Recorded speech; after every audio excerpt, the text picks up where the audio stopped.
Do you find yourself feeling a quiet ache in your heart, even when surrounded by cherished memories or loved ones? What if the path to true connection, to truly ending loneliness, was not found outside yourself, but deep within?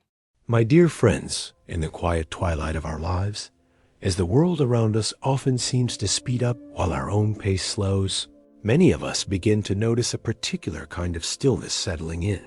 It's a stillness that can be profoundly beautiful, a space for reflection and gentle contemplation. Yet sometimes in that very stillness, a subtle, often uninvited guest arrives: loneliness. Have you ever felt this sensation? A pang of emptiness, perhaps, even when your heart holds a lifetime of love and connection, even when your home is filled with the echoes of family, or your mind is bright with the glow of treasured friendships. Do you sometimes wonder why this feeling persists, despite all the rich experiences you have gathered? What if there was another way to look at this stage of life?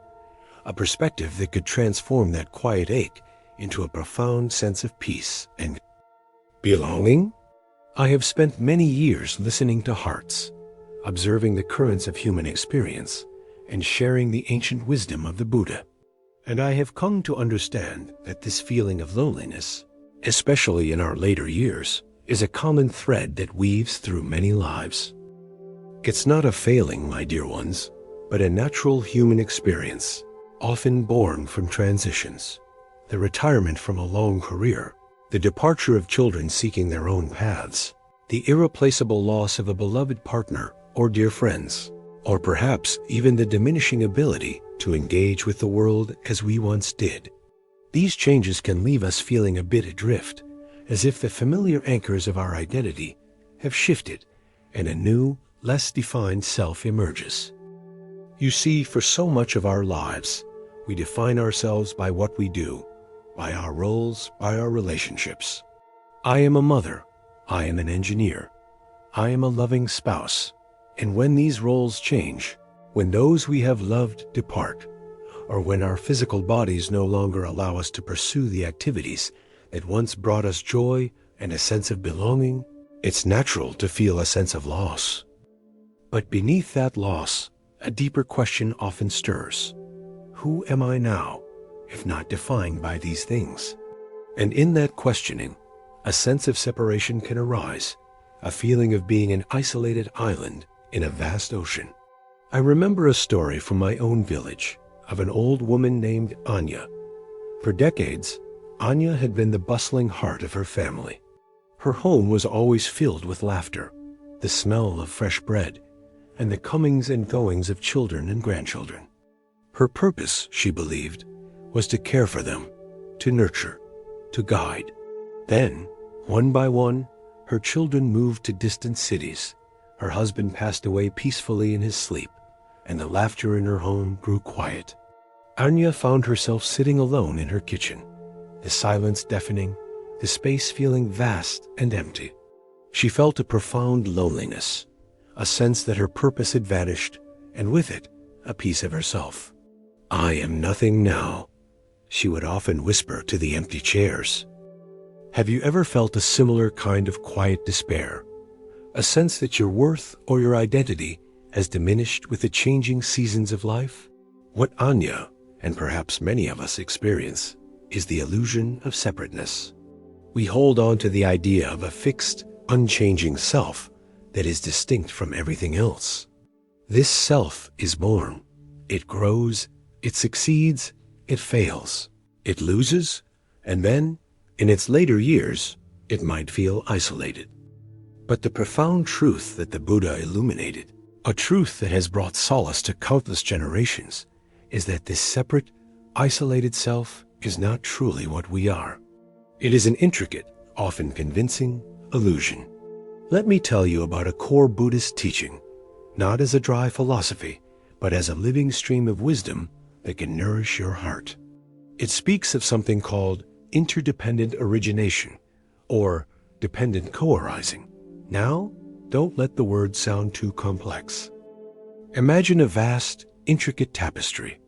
Every single thread in that tapestry, from the brightest crimson to the deepest indigo, exists only because of all the other threads. If you pull out one thread, it affects the tension, the pattern, the very existence of all the others. No single thread can claim to be the owner or the creator of the tapestry, nor can it exist truly alone. It is, at its essence, interwoven. In the same way, we, as individuals, are not separate, isolated entities. We are like those threads. Our very existence, our thoughts, our feelings, our experiences, are all dependent on countless conditions. The air we breathe, the food we eat, the people who raised us, the experiences that shaped us, the sun that warms us, the earth that supports us all, these are interwoven into the fabric of who we are. There is no I that exists independently of this vast, interconnected web. This might sound abstract, but consider its implication for loneliness. If you are truly a thread in an infinite tapestry, can you ever truly be alone? Can a single thread be separate from the tapestry itself? When we realize this, when we genuinely feel our connection to all things, the illusion of isolation begins to dissolve. Anya, in her despair, saw herself as a solitary thread pulled from the tapestry of her family. She forgot that she was still a part of the greater human tapestry, that the very air she breathed connected her to distant lands, that the sun on her face was the same sun that warmed her grandchildren, that the memories in her heart were not just hers, but a shared heritage. So, how do we begin to truly feel this interconnectedness, not just understand it intellectually? The path is gentle, my friends, and it begins with mindfulness. Mindfulness is simply paying attention, on purpose, to the present moment, without judgment. It's like gently turning your gaze inward and outward, noticing the subtle dance of existence. Try this with me, even now, as you listen. Take a slow, deep breath. Feel the air enter your nostrils, cool and refreshing. Feel it fill your lungs, and then gently release. As you breathe, consider this. This very air you are breathing has been breathed by countless beings before you, and will be breathed by countless more after. It connects you to every living thing on this planet. It connects you to the trees, which exhale the oxygen you inhale. You are in a constant, intimate exchange with the world, moment by moment. Can you feel that connection, even in a simple breath? When Enya began to practice this simple mindfulness, encouraged by a kind neighbor, she started by noticing the small things.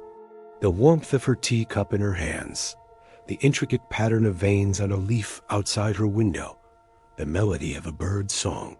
She noticed how the sun traced shifting patterns on her kitchen floor, and how those patterns had been there, in different forms, for centuries. Slowly, through this gentle observation, she began to feel less like a disconnected island, and more like a part of the living, breathing world around her. She wasn't just in the world. She was the world, manifesting in that particular form. This brings us to a beautiful teaching known as metta, or loving kindness. When we recognize our interconnectedness, our hearts naturally open to compassion.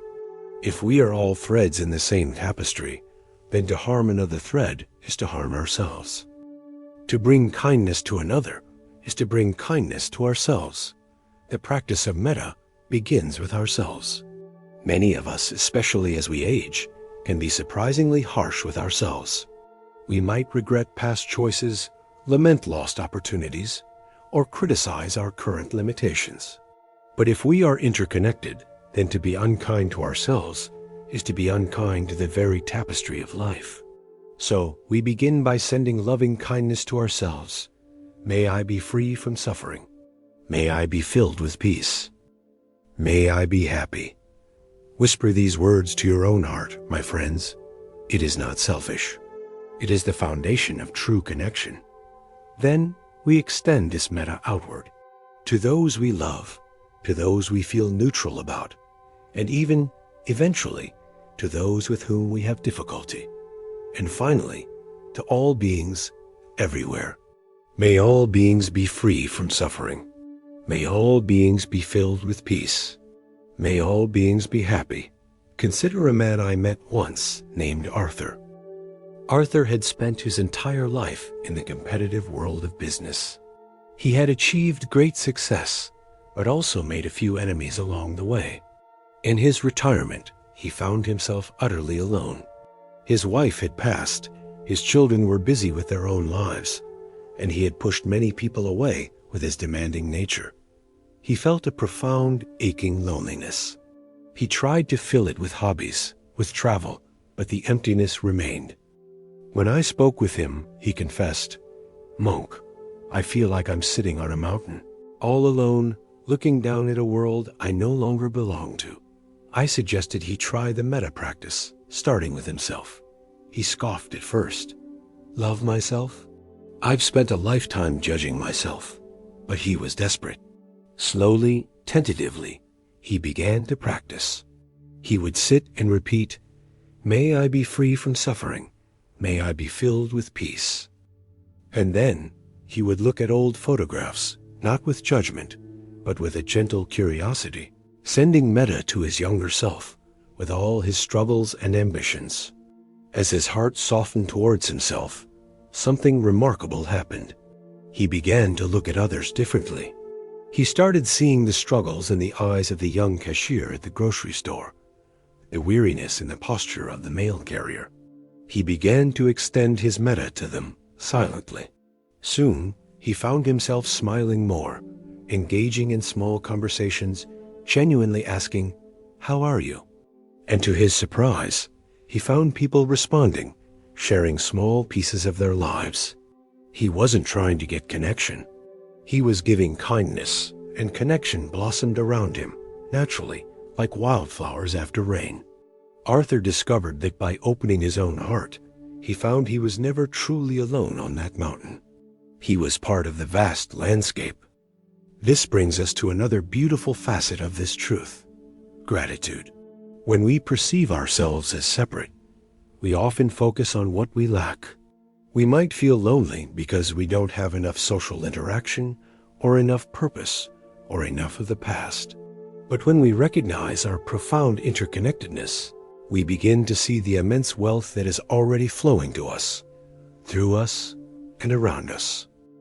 The simple act of being grateful shifts our focus from scarcity to abundance, from separation to connection. Have you ever paused in a moment of quiet reflection and truly considered the miracles that make your life possible? The warmth of your home, the nourishment of your food, the beauty of a sunset, the memories of laughter, the resilience of your own body. Each of these is a thread woven into your life by countless factors, by the universe itself. Imagine a woman named Mrs. Henderson. She lived alone, and after her husband passed, she felt a terrible ache. Her children lived far away, and her physical health made it difficult to go out. She felt isolated, forgotten. One day, a visiting nurse, noticing her sadness, suggested a simple practice. Every evening, before bed, write down 3 things she was grateful for that day. Mrs. Henderson was skeptical. What could I possibly be grateful for? She thought, but she tried. On the first night, she wrote, a warm cup of tea. On the second, the sun shining through my window. Slowly, over weeks, her list grew. The kindness of the delivery man, the memory of my husband's smile, the sound of rain on the roof. As she focused on these small threads of goodness, she realized they weren't isolated events. The tea came from a plant, harvested by people, transported by others. The sun, a distant star, illuminated her world. The memory, a profound connection to her past. She wasn't just receiving these things. She was part of the grand process that brought them to her. Her heart, which had felt shrunken by loneliness, began to expand with gratitude, and in that expansion, the feeling of isolation began to fade. Another powerful way to embody this truth of interconnectedness is through service. And I don't mean grand gestures, but small, consistent acts of kindness that flow from a heart that understands its connection to others. When we reach out, when we offer even a simple smile, a listening ear, or a helping hand, we are not just giving to another. We are actively weaving the tapestry, strengthening the bonds that hold us all together. I recall an elderly gentleman, Mr. Davies, who after retiring from a very demanding job felt utterly lost. He had always been in charge, always making decisions. Now he sat in his comfortable armchair, feeling irrelevant. He felt a deep loneliness, a sense that his usefulness had ended. He began to volunteer at a local animal shelter, simply spending time with the older dogs who are often overlooked by potential adopters. He would sit with them, talk to them in a soft voice, brush their fur. He wasn't saving the world, but he was offering presence, kindness, and connection. What he found was that these animals, in their simple need for affection, offered him something profound in return. They didn't care about his past job titles or his financial achievements. They simply responded to his presence, to the warmth of his hand. He realized he was not just helping them. They were helping him. They were reminding him of his fundamental interconnectedness, of his capacity for simple, unconditional love. And through that, his loneliness began to diminish, replaced by a quiet joy and a renewed sense of purpose. He was a thread, reaching out to another thread, and in that touch, the tapestry became stronger. You might be thinking, "Monk, these are beautiful ideas. But what about the pain of loss? What about the permanence of grief? How can an idea truly end that deep ache?" My dear friends, the Buddhist truth of interconnectedness doesn't deny pain or loss. In fact, it helps us hold it with greater understanding and compassion. The Buddha also taught about anicca, the truth of impermanence. Everything changes. Our bodies change, our relationships change, our circumstances change, even our feelings change. Loneliness, like joy, is not a permanent state. It arises, it lingers, and eventually it passes, like clouds drifting across the sky. When we resist change, when we cling to how things used to be, we create suffering. But when we embrace the truth of impermanence, we find a different kind of peace. Consider the mighty river. It is constantly flowing, constantly changing. No two moments of the river are ever the same. Yet it remains a river.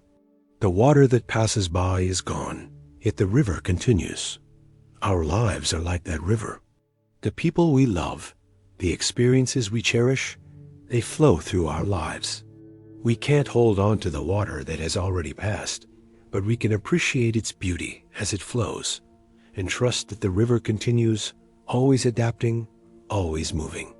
When we lose someone we love, the pain is immense. It's a natural and valid human response. But the truth of interconnectedness reminds us that the threads of connection, the love, the memories, do not vanish. They transform. They become part of us, part of the fabric of who we are now. The love we shared continues to resonate, not as a physical presence, but as an energetic imprint on our hearts, on the world. The wisdom they imparted, the joy they brought, becomes part of our ongoing story. The sorrow is real, but the connection remains, transmuted into a new form. What if I told you there's a gentle shift in perspective that can transform your entire world? Not by adding anything new, but by revealing what was always there.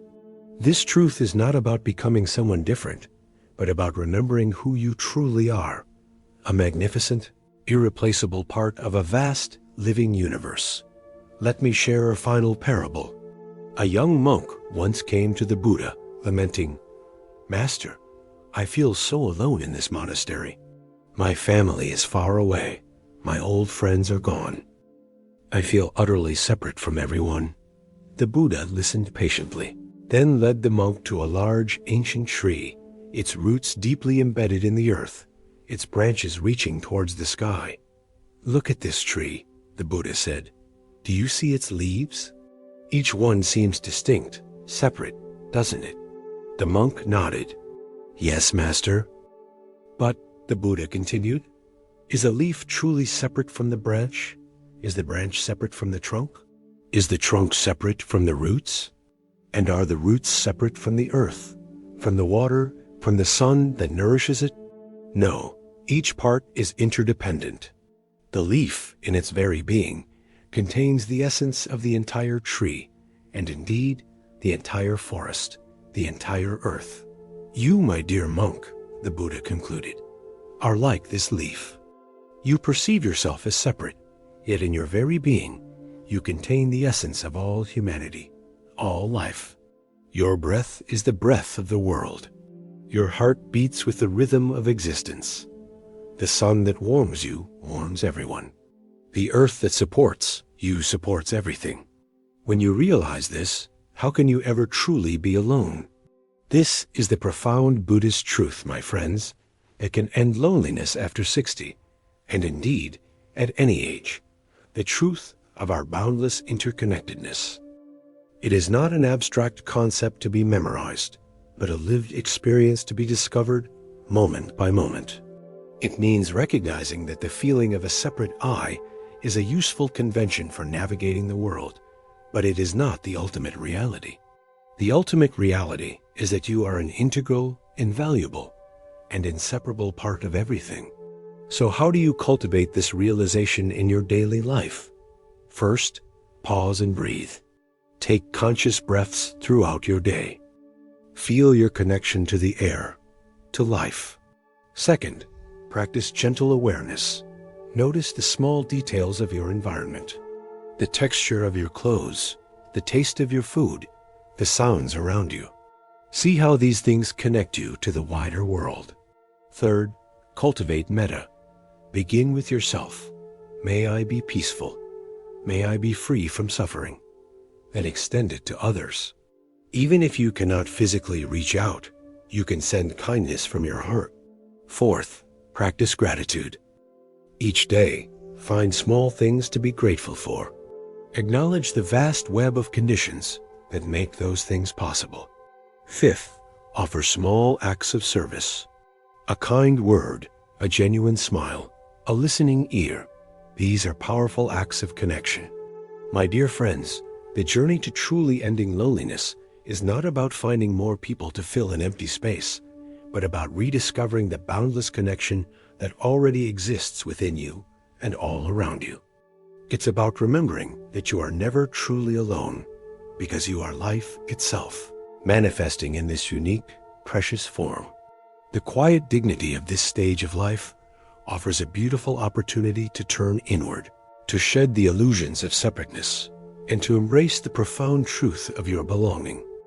May your days be filled with peace, with understanding, and with the deep, unwavering knowing that you are cherished, connected, and eternally a part of the beautiful, intricate tapestry of existence. May you find comfort in this wisdom, and may it bring you a lasting sense of inner peace.